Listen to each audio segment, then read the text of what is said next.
यवतमाळ शहरात एक खळबळजनक घटना घडली आहे. हक्काच्या वेतनासाठी लढणाऱ्या वनमजुराचा मृत्यू झाल्याची एक दुर्दैवी घटना घडली. हक्काचे वेतन आणि बेकायदेशीरपणे कामावरून कमी केल्याच्या निषेधार्थ विष प्राशन करून आत्महत्येचा प्रयत्न करणाऱ्या पुसद सामाजिक वनीकरण विभागातील रोजंदारी मजूर तथा संघटनाध्यक्ष रमाशंकर शुक्ला यांचा उपचारादरम्यान मृत्यू झाला. या घटनेनंतर संतप्त नातेवाईक आणि वनमजुरांनी मृतदेह थेट जिल्हाधिकारी कार्यालयात आणून दालनासमोर ठेवण्याने मोठी तणावपूर्ण परिस्थिती निर्माण झाली होती. शुक्ला यांनी 20 ऑगस्ट रोजी यवतमाळातील एका लॉजमध्ये विष प्राशन केले होते. मृत्यूपूर्वी त्यांनी 11 पानी सुसाईड नोट लिहिल्याचे नातेवाईकांनी सांगितले.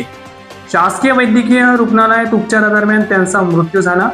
योजना संपल्याने कारण देत त्यांना कामावरून काढण्यात आले होते आणि त्यांच्या मेहनतीचा मोबदलाही रोखण्यात आला होता. या न्यायाविरोधात त्यांनी वारंवार पाठपुरावा केला, मात्र अधिकाऱ्यांनी दुर्लक्ष केल्याचा आरोप कुटुंबियांनी केला आहे. शुक्ला यांच्या पत्नी व मुलीने वनविभागातील 4 अधिकारी या मृत्यूला जबाबदार असल्याचा आरोप करत त्यांना सेवेतून बडतर्फ करण्याची मागणी केली आहे. जोपर्यंत कारवाई होत नाही तोपर्यंत मृतदेह हलणार नाही अशी आक्रमक भूमिका नातेवाईकांनी घेतली. यवतमाळ जिल्हाधिकारी कार्यालयात निर्माण झालेल्या या तणावाच्या पार्श्वभूमीवर निवासी उपजिल्हाधिकारी अनिरुद्ध पाखरे यांनी आंदोलकांशी चर्चा करून उच्चस्तरीय चौकशीचे आश्वासन दिले. तसेच कायदा व सुव्यवस्था राखण्यासाठी पोलीस प्रशासनाकडून मोठा बंदोबस्त तैनात करण्यात आला होता. रमाशंकर शुक्ला हे अनेक वर्षापासून वनमजुरांच्या हक्कासाठी, प्रलंबित वेतनासाठी आणि त्यांना सेवेत सामावून घेण्यासाठी लढा देत होते. त्यांच्या अकाली मृत्यूने वनमजुरांमध्ये संतापाची लाट पसरली असून सुसाईड नोटमधील आरोपांच्या आधारे दोषी अधिकाऱ्यांवर कठोर कारवाई करण्याची मागणी जोर धरत आहे. यावेळी दिलेली प्रतिक्रिया.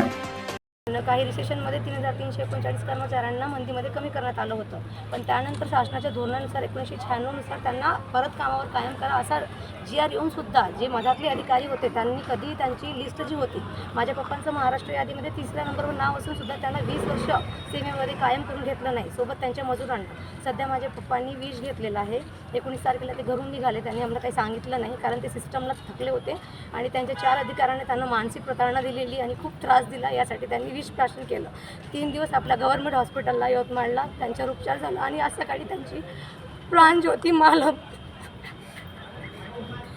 4 अधिकारी जे आहेत आणि पप्पांचे सगळे संघटनेचे लोक येऊन आहेत.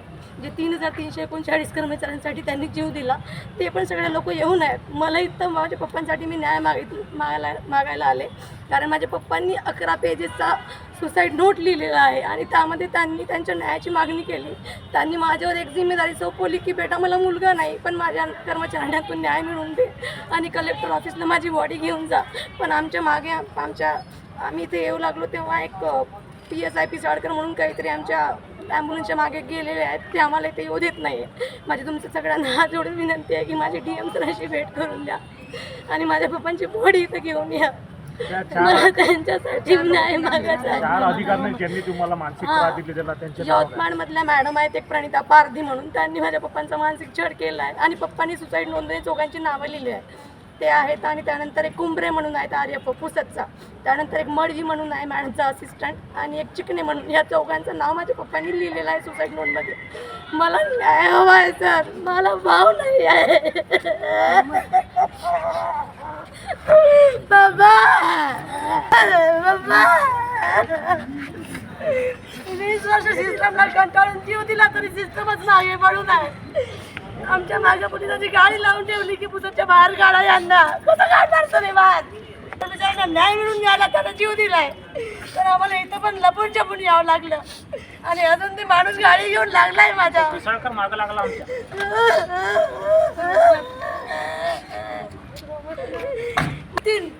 घाण आहे सिस्टम की एक माणसाला स्वतःचा सिद्ध करायला प्रूफ असं मरावं लागते आणि मेल्यानंतर पण त्याला भेटत नाही काही.